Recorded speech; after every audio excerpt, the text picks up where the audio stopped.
Hello, and welcome back to Diecast Graveyard. My name is Paul. Today we're going to restore a beautiful classic Cord. This car, manufactured by Hot Wheels in 1969, was only produced in the United States.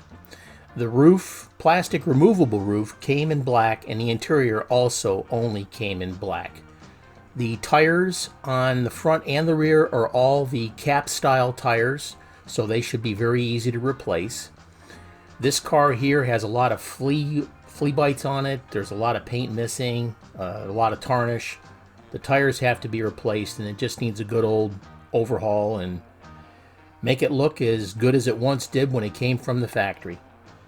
I think we're going to also do a color swap on this. I've been eyeing Windex blue for some reason, and I think that that color will look good on this car. So let's go ahead and get started.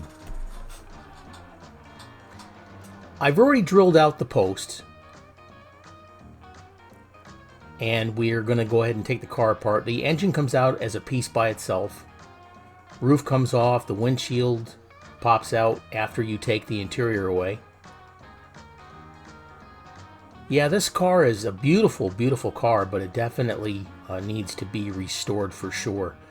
It's they're very expensive on eBay also. They run easily over the $100 range. I happened to get this one incredibly cheap. I was very lucky. But bottom's all tarnished up. We'll definitely have to put that in the lime away mixture.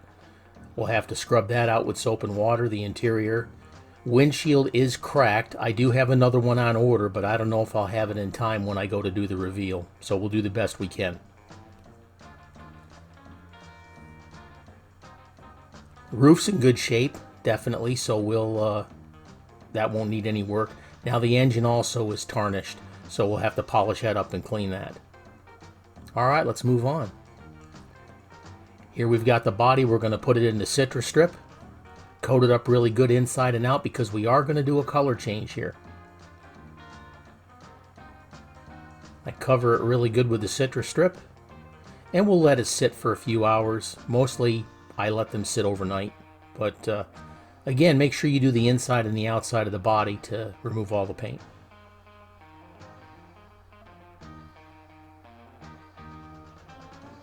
Let's move on. Once we got the body out of the citrus strip, we cleaned it up and we scrubbed it down with soap and water. Now we're going to go ahead and buff it out. We had some toning on there. I removed it with some Scotch-Brite pads and some sandpaper and some steel wool, and it actually turned out pretty good. If you want to learn how to prep a body, there is a video in my playlist on how-to videos on how to prepare a body for paint. There's also many other how-to videos in there, like how to zinc plate a car, etc. But this car didn't need the zinc plating. I was very lucky. Be real careful around hoods that open, because if you've got a Dremel like I have here, it can catch that hood and snap it right off, and then you'll be saying all kinds of curse words. So please be careful with that. You can see right there as I'm buffing that it definitely wants to pop up, but you've got to be very, very careful. I used the Blue Magic Metal Polish Cream. Now I've used Flitz, and I've used a few others. Flitz is a very good product. This metal polish cream that I have here, I just happen to have that because I use it to clean the rims of my truck, and I decided to give it a try, and it works pretty darn good. I did buy some of this polishing cream you may see on Facebook, and they're going around, they're showing you a video where they polish a beer keg and stuff like that. Guys, my experience with it is not that good. I'm not going to say it doesn't work, but it's incredibly runny, and it doesn't have any stick-to-itiveness to it. It's just a liquid. Don't forget to hit that subscribe button and click on that little bell to be alerted to any future videos that come out. Keep on polishing till you get the desired finish you want. Now, if you happens to look like it's not really doing anything, you can always put more cream on there and buff it out some more. But you just got to be careful that you don't eat through any plating that's on there.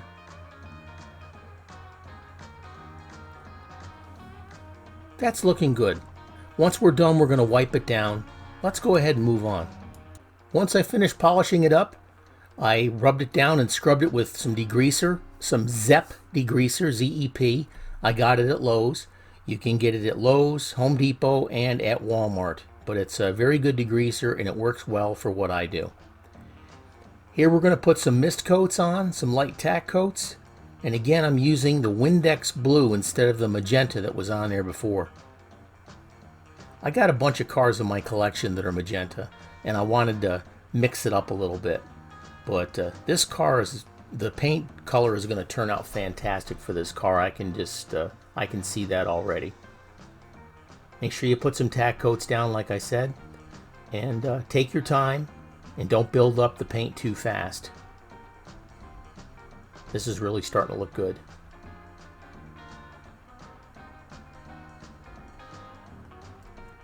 Make sure you get in the fender wells and all the other hard to reach places.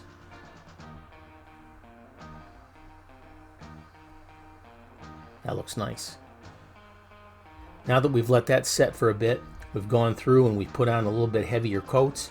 Now I put on a little bit heavier than normal, so it's a little bit darker than the Windex blue per se, but I like this color combination and I like the way that it looks. And hey, it's my car, so I'm going to do with it what I want.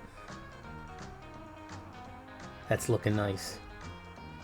Well, while that dries overnight, let's go ahead and get to the other pieces of the car, like the body, the base, and the wheels, etc. Here we've got the base. I've got the mixture of lime away and water, a 50-50 mixture. And we're going to let that sit for approximately 3 to 4 minutes. I'm going to put the engine in there too. So we'll let that set, and we'll come back in about 3.5 minutes. Okay, we've let that set for about 3.5 minutes. Let's go ahead now, taking a brass brush, and we'll scrub it down. Please notice how I've got some safety gloves on there, and I've got my safety glasses on. You don't want to get this lime away mixture in your eyes. It'll tear you up, and you really don't want to do that. So please make sure that you wear the proper safety gear when you're doing these procedures. Try and get all the tarnish off that you can, whatever is left from the chemical dip. Now, if you leave that in there too long, it will chemically stain the metal and it will turn the base black, and it's going to be really hard to get that stain out once it's in there. So please be aware of that. That's why we only go about 3.5 to 4 minutes. If you have to go a little bit longer, just keep a really close eye on it. We're getting all the places that are exposed that you can see from when the car is together, and that will make it turn out really nice. Cool. Now we're going to get that engine. This is just to get the tarnish off there, help it look a little bit better. Once you're done with this, you want to neutralize it with water. Go ahead and run it under the sink and rinse off all that lime away mixture that you have on there. I think we're just about done with this. That looks pretty good. We're still gonna buff it out though. Looking good. Okay, we've got the engine here. We're gonna buff that out using my Dremel and this Blue Magic Metal Polish Cream. Make sure you cover up the lid of your jar, because sometimes the fibers fly off of that Dremel and they'll fill up your jar. Hey, does that sound like the voice of experience? There's today's tip from your Uncle Paulie. Just get in there as best you can using that cream and polish it up. And when you're done, wipe it down with a rag, and if you have to, go to the sink with a old toothbrush and some soap and water, and get in the nooks and crannies and the cracks and stuff there so you can make it look really good, and then rub it down with a clean cloth. But man, that is looking nice.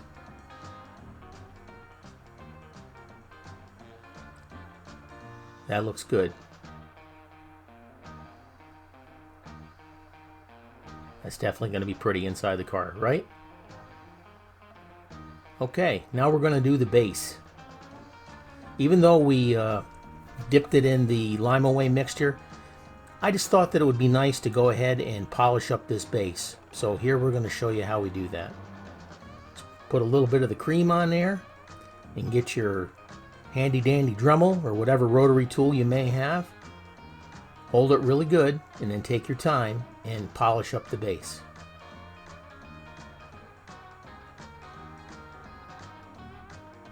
Be real careful around your wheels, because if your Dremel catches your tire or your axle or something like that, it's liable to grab it and rip it right out of the car.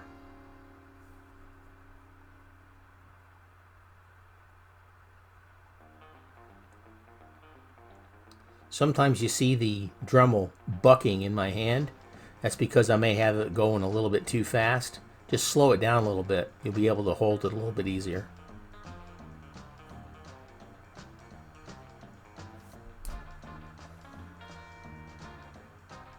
That's starting to look really nice.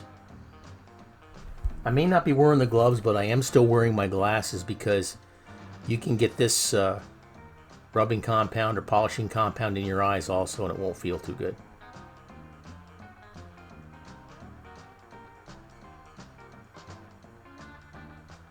That's looking pretty good.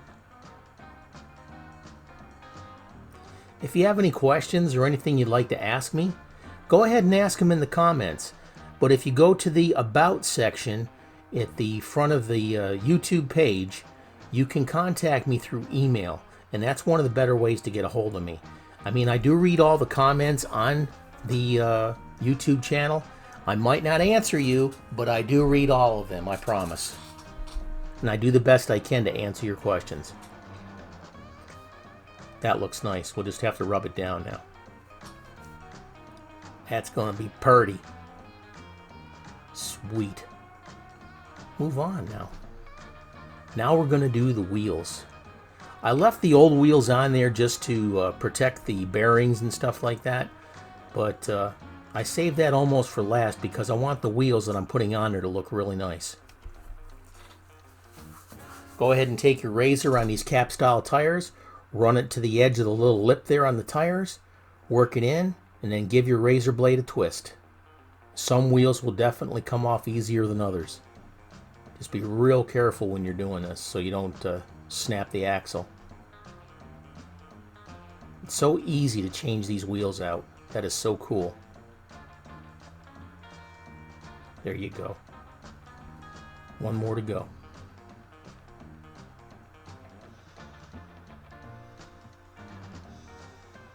Nice. Or nasty used tires.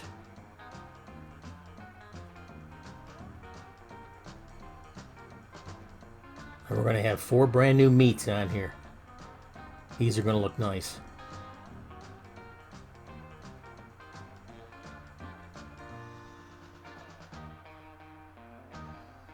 I got these wheels from the Redline shop.